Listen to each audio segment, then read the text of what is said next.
Welcome, welcome, welcome to the Wild Yoga Tribe podcast. I'm your host, Lily Allen Duenas. Together, we'll talk about the world of yoga and we'll talk to people from around the world. Join us for authentic conversations about the global yoga ecosystem, and we'll cover yoga philosophies and methodologies along the way. Inhale, exhale. We're about to dive in.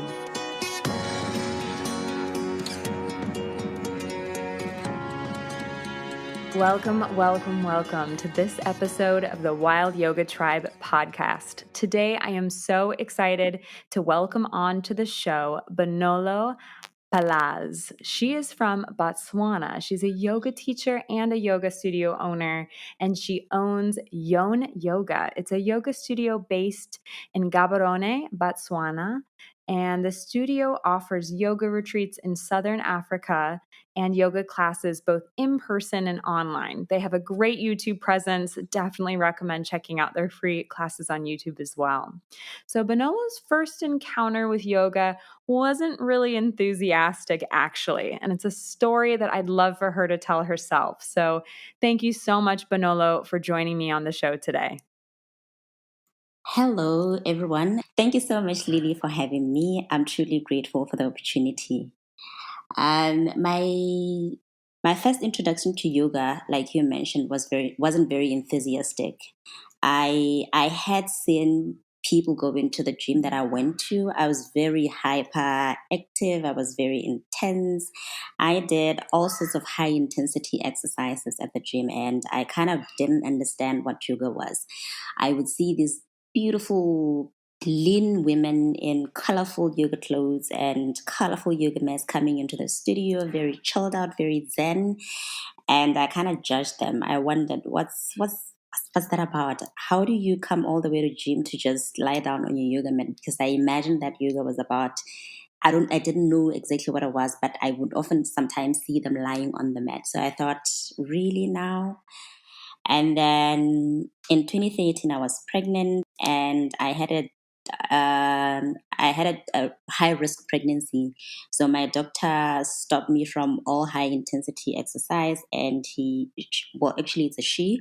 She suggested that I do either yoga, walking, or swimming, or all three of them. I did walking, I did swimming, but then I was used to high energy, so I was like, let me just give this yoga thing a go. You never know. So I went to my first yoga class. I was about 7 months pregnant, I think 30 weeks or thereabout, or 29 weeks, I'm not sure.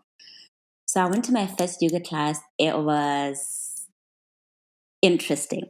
It was really interesting in that it was like the longest 1 hour of my training life on the one hand, but it was also sort of exhilarating on the other hand. And it really sparked an interest in me. And as well, I realized that I realized that I'd really worked out in a way that I hadn't anticipated yoga would do or would offer. So it really did spark, it intrigued me, to say the least.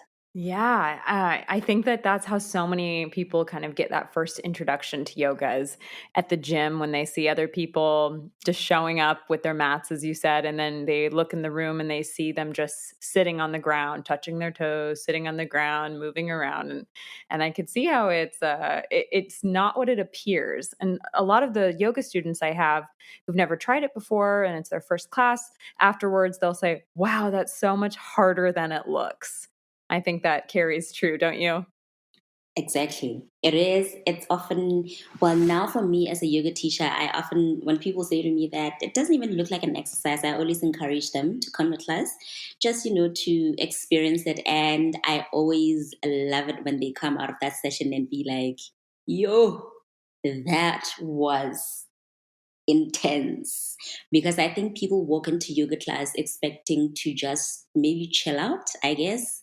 But then they realize that it really does require a lot of physical presence or physical activity, and more than just the physical element, it also requires a lot of presence.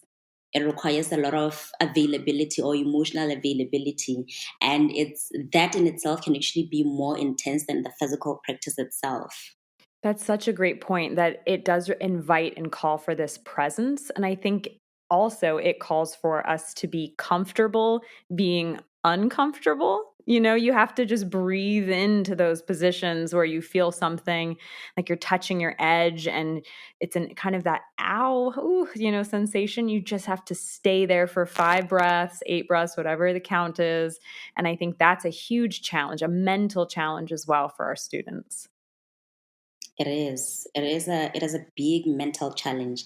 A lot of people actually say that yoga is painful, but I often always get the sense that the pain isn't necessarily from a physical standpoint. It's more from an emotional standpoint. And like you say, the beauty about yoga is that when you initially enter a pose, sometimes there's that discomfort, and I love that it allows, if you stick with the discomfort, you would realize, you would emerge out of that pose, having experienced the discomfort, and then your body opening up, and then getting to the joy of the pose itself. So I think in a way it's a bit like life. If you come across hurdles, if you leave before actually immersing yourself in your hurdles, um, acknowledging them, you won't ever get to experience the joy that comes after. It is a gateway to joy. And as you practice and as you continue, there's more and more joy in it. I think that that's can be a barrier for beginners as well. Just thinking, oh, is it always, I'm not flexible. Will I always be inflexible? And then people get in such a hurry too. They're like, how many classes or how many days until I can do a handstand? There's that urgency too. I think we live in a society that we love instant gratification. We want it now, here and now. So, and again, I think gym yoga also kind of sets the tone for the more athletic type of yoga, where people kind of expect that it'll be high intense, it'll be extremely fast. You'd eventually get to a headstand if you do whatever. But for me, I actually also did go through that phase in my life where I was like chasing poses, chasing getting to the next level.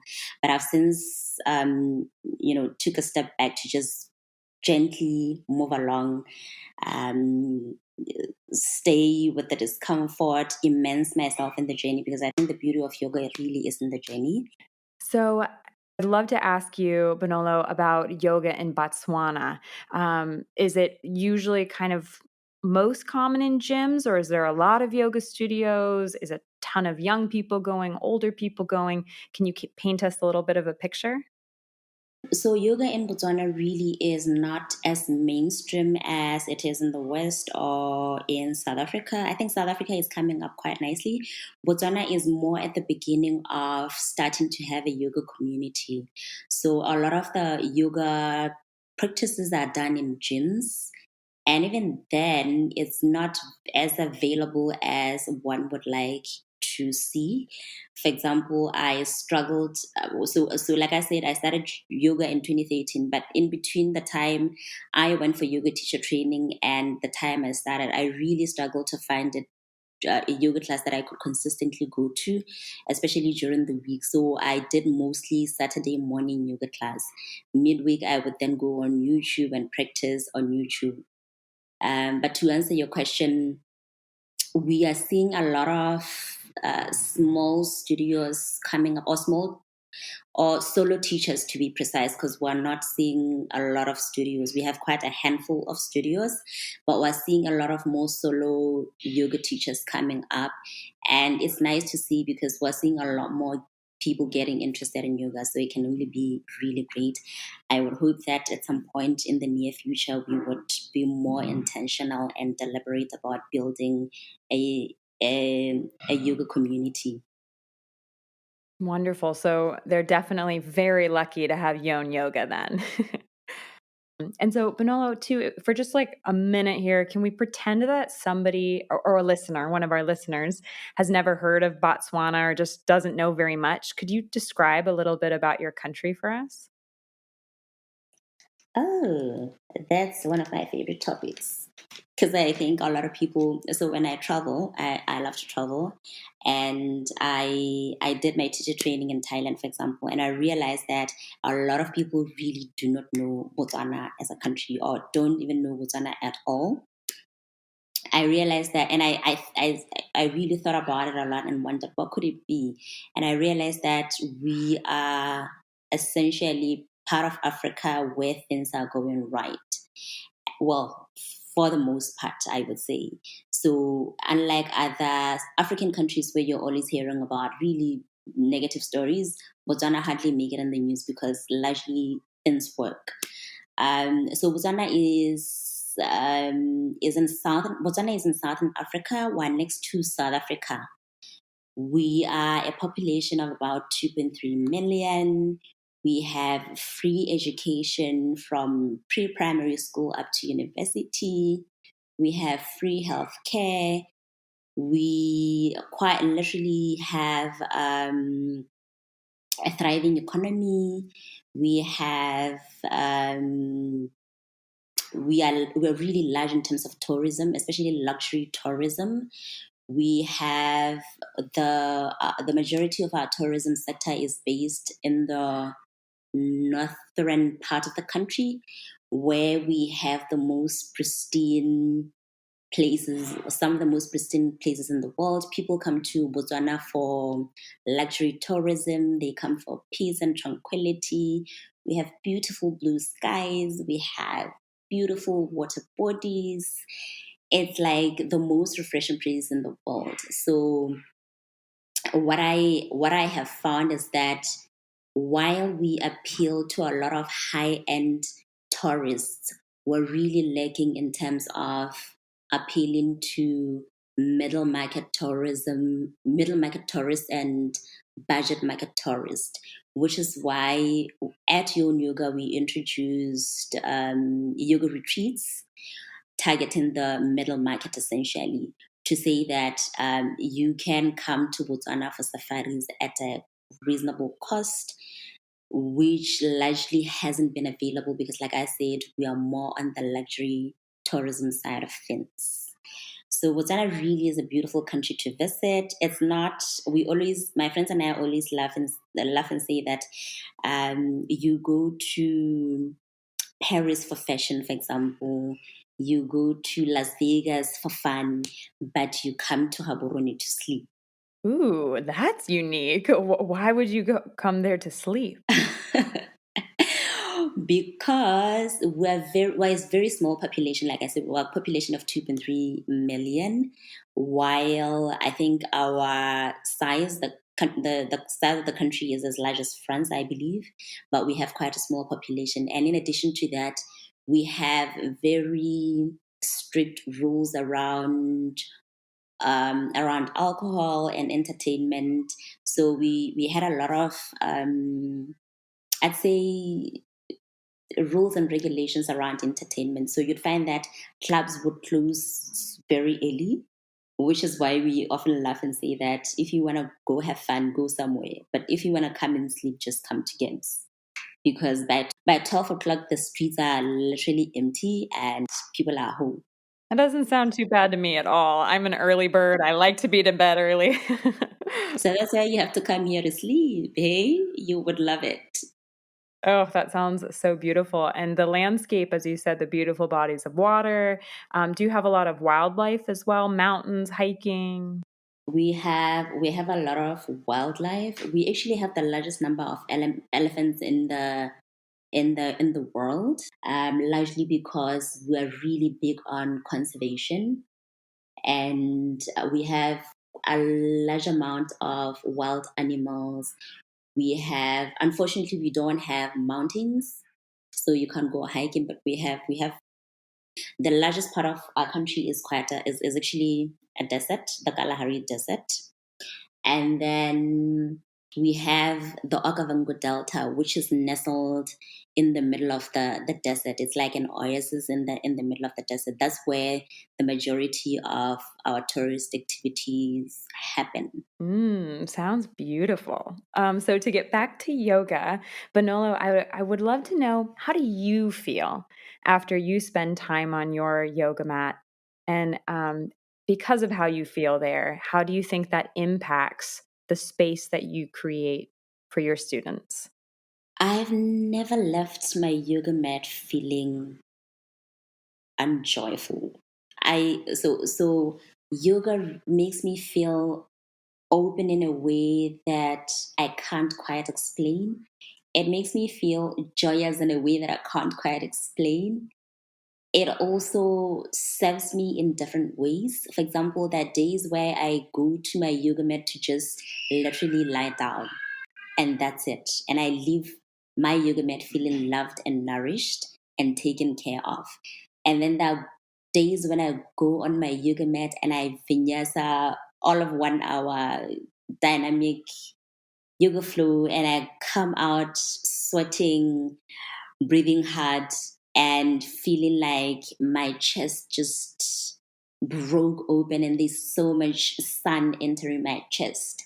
So much sun breaking into my heart. It's such an unexplainable feeling that how yoga makes me feel. It's undescribable, to be honest. And in that regard, it makes me feel like this is something that I really want to share with people. This is because it makes me feel good. I really want to help other people feel good as well. I always hear, often maybe at work or my friends would be complaining about little, pain in the back, or my neck does this, or I feel so heavy, etc., etc. And I always say to them, have you tried yoga? Because I believe that there's a different yoga class for different needs. And if only people would just give it a go or give it a chance, they would get to really experience the beauty and the joy of yoga. I love how you describe that sun in your chest, that like explosion of just warmth and nourishment. And I think I loved that. That was beautiful. So, what do you think is your specialty in yoga, or on the teaching path of yoga, and why? So when I first started teaching, I was more on the high paced range of teaching, because I think when you're new, you kind of feel under pressure to perform performative yoga. But the more I practiced, the more I really took a step back to really be present in my teaching, to really take it slow. And I realize now that I actually love teaching beginners more than I love teaching intermediate and advanced practitioners. I find that I really love walking the journey with someone who's just starting out in the beginning, because also what I find is that sometimes intermediate are intermediate because they maybe have the strength but have not necessarily walked the path or walked the journey to actually get proper alignment, or to just be grounded in their practice.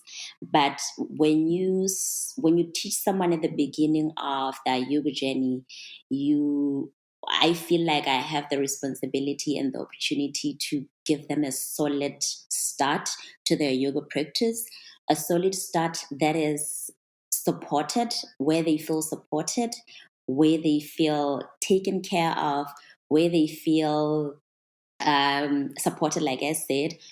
In that way, it allows them to really uh, dive deeper or marinate over the practice and really reap the benefits of the practice, as opposed to if you were to just rush them, or if you were to just work with intermediates who mostly always want the higher pace type of yoga.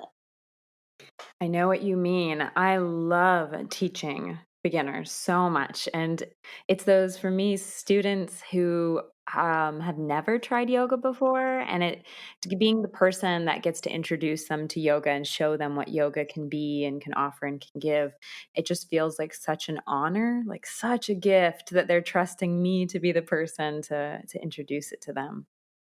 Exactly. And I think also the reason why I may have gravitated more towards loving teaching beginners is again because, like I said, the yoga scene in Botswana is really in its infancy. So the majority of people that walk into our studios are beginners. They're people who've never practiced yoga before. So in that way, I've really had to put on the brakes and go back to the basics. So that's where I really feel like that's what I feel like I'm called to do. Start with them, support them, walk with them through this beautiful journey of yoga discovery. Yes, I agree. I love that. And you said when people are coming through the doors for the first time at Yon Yoga for their first class, what do you think they're looking for? Are they looking for some emotional support? Are they looking to heal a back pain? Like what do you find that your students are looking for? Okay, so there are two kinds. The first kind is the ones that are looking for headstands. I think every yoga studio has people who just come in looking to do headstand. And then, however, the majority of our clients, I think we've also been deliberate in that way. So the majority of our clients come to us looking to heal their everyday aches and pains. I think largely because the way we set our presence online is that we focus on the four major problems, which is especially for women, which is back pain, which is so we focus on helping them manage back pain. We help them manage stress and anxiety as well as insomnia. So these are the four things that people come to us complaining about. And over time, we started to center our message around those four discomfort or four ailments, for lack of a better word.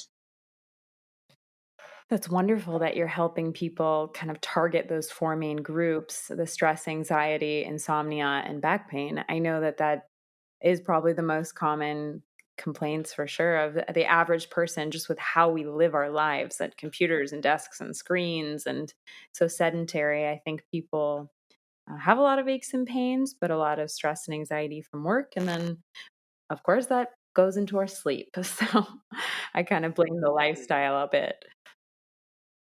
Exactly.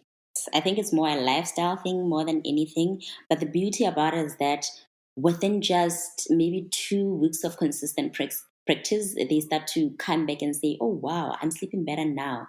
And we're also very intentional about breathwork in our yoga practice, in our yoga classes. So I love breathwork so much. So each and every class for us begin with some type of breathwork, and you'd find that that first 10 minutes when we're done with the breath work and I ask them how they feel, there's that dazed look in their faces. I think most, especially the ones who are new, wondering what just happened, because suddenly you feel this lightness within yourself that you didn't even know existed before you started your breath work. Yeah, breath work and pranayama it's so powerful, how it can affect our moods. It's like the first thing that when, you start to get stressed, the first thing they say is take a deep breath. Breathing is so important to the state of our being. I'm really grateful that you prioritize that in all your classes as well. So, Bonolo, how would you define yoga? I know that it's such a huge, giant term, but I like to ask every guest if I can remember to ask the question. How do you define yoga? I feel like yoga is a fairy godmother in the sense that it I feel like it's a lot of things. It's charming, it's whimsical, it's loving, it's supportive, but it also lets you just explore and when you explore, you still feel supported. You can venture out, but you know that it'll hold you, it'll support you, it'll love you, it'll show you little corners that you didn't even know existed. I feel like it's a fairy godmother. That is delightful. What a wonderful response, and you caught me so off guard. That was such a surprise. I love that. Bonolo, are you open at all to collaborating with other yoga teachers internationally or regionally? Definitely, I would love to collaborate with local teachers. I would love to collaborate with regional teachers, and I would love to collaborate internationally. With local yoga teachers, I feel like we could really go the extra mile, or we could go the distance if we could just come together in a way. I'm still trying to figure out the best way to do that, but I feel like if local yoga teachers, if we came together, would really, really, it'll benefit all of us.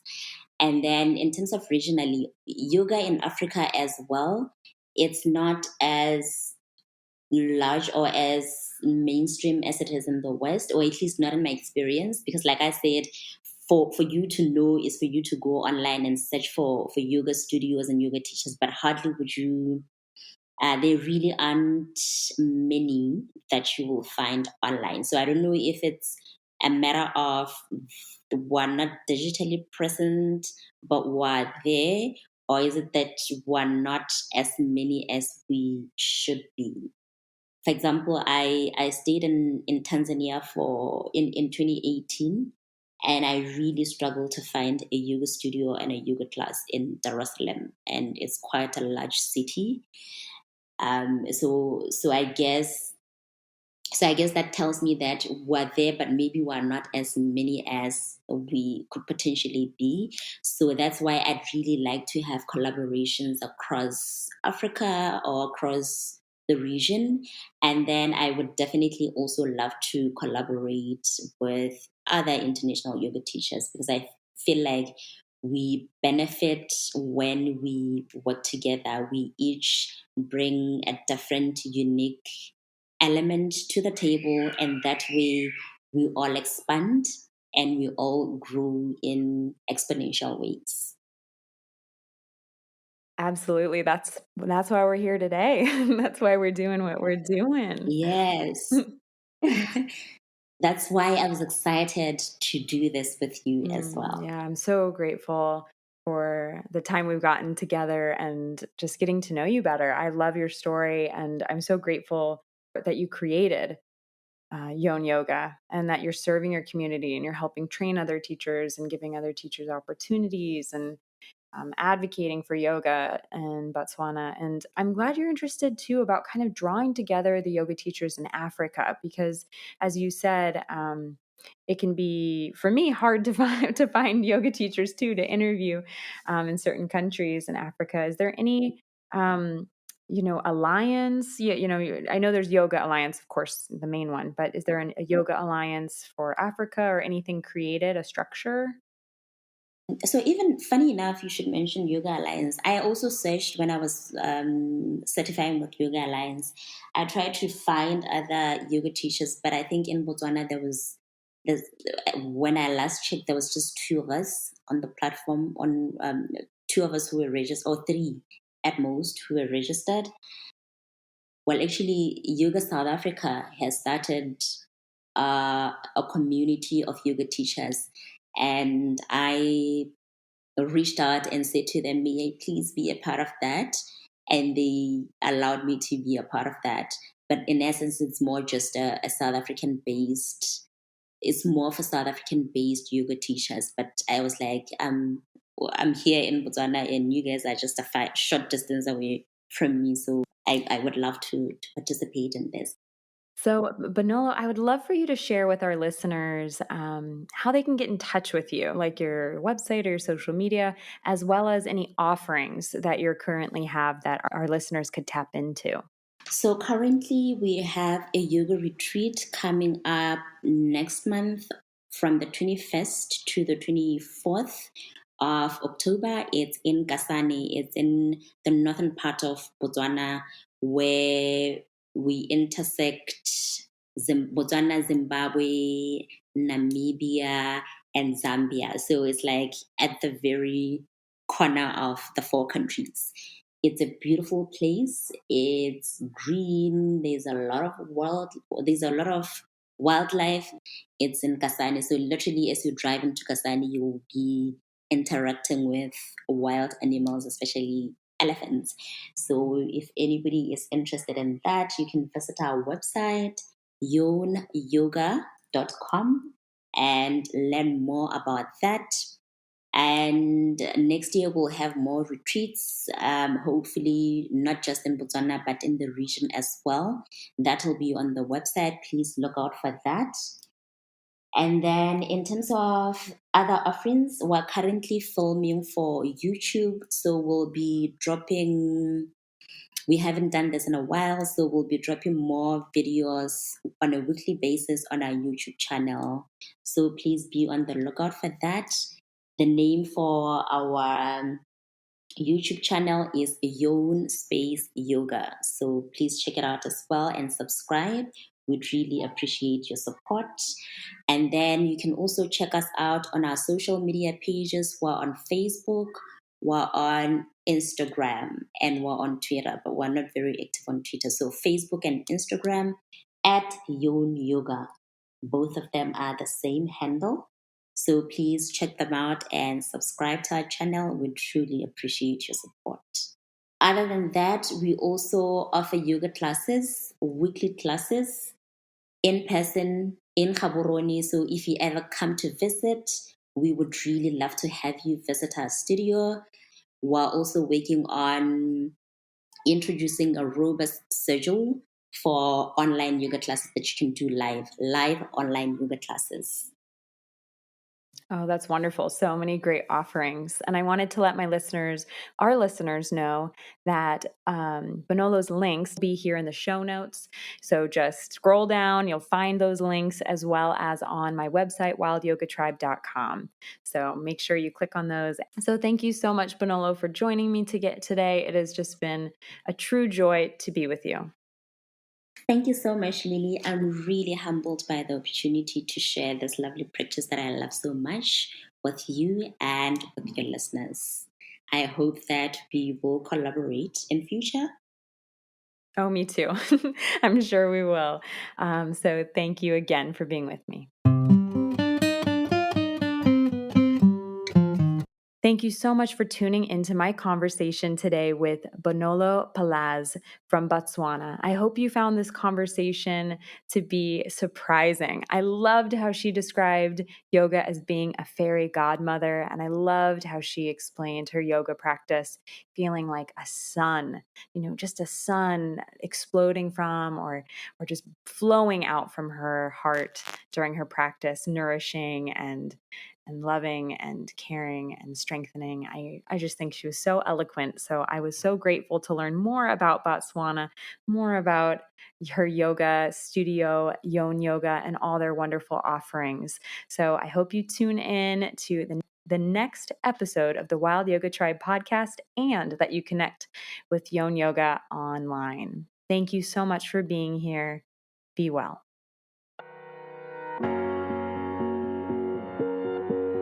Thank you for being on this journey with me. It has been a privilege to be with you. I know that your time is precious, and I am both humbled and honored that you chose to spend your time with me here on the Wild Yoga Tribe podcast. As you are on your own inner journey, remember that you are not alone. There are so many of us on this path to awakening, this path of self-discovery and expansion, and we are right here alongside you. Remember to hit subscribe so that you never miss an episode. And if you feel called, please share this episode with someone that you think could benefit from it. Leaving a review would also be so appreciated. If you're on social media, I am there too at the Wild Yoga Tribe. You can tap into all the amazing resources on my website, thewildyogatribe.com, and you can meditate with me on Insight Timer and get your flow on with me on my YouTube channel, where I've recorded free yoga classes. If you would like to schedule a private yoga or meditation class with me or a coaching session, you can find the link to do so to book in the show notes or on my website. Again, thewildyogatribe.com. Thank you once again, dear listener, for being with me. May your day be light and bright. May you be peaceful and happy and led on the right path, free of suffering and free of sorrow. Be well, dear one. Be well.